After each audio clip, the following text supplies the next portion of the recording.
Moscow Beijing সম্পর্ককে বিশ্বে একটি স্থিতিশীলতা সৃষ্টিকারী শক্তি হিসেবে আখ্যা দিয়েছেন রুশ প্রেসিডেন্ট ভ্লাদিমির পুতিন। চীনের প্রেসিডেন্ট শি জিনপিং এর সঙ্গে বৈঠকের আগে তিনি এমন মন্তব্য করেছেন।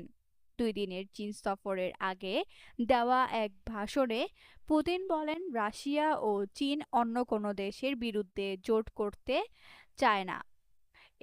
দুই দেশ শান্তি ও সর্বজনীন সমৃদ্ধির জন্য একসঙ্গে কাজ করছে। তিনি বলেন, এই চেতনা থেকেই মস্কো ও বেইজিং আন্তর্জাতিক আইন এবং জাতিসংঘ সনদের নীতিগুলো সম্পূর্ণভাবে রক্ষার জন্য সমন্বিতভাবে কাজ করছে।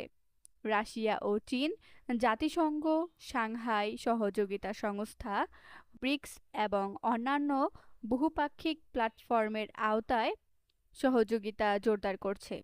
পাশাপাশি বৈশ্বিক ও আঞ্চলিক গুরুত্বপূর্ণ সমস্যাগুলোর সমাধানে গুরুত্বপূর্ণ অবদান রাখছে।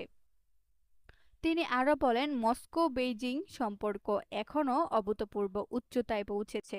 দুই দেশ সার্বভৌমত্ব ও জাতীয় ঐক্য রক্ষার মতো মৌলিক বিষয়ে একে অপরকে সমর্থন দিচ্ছে।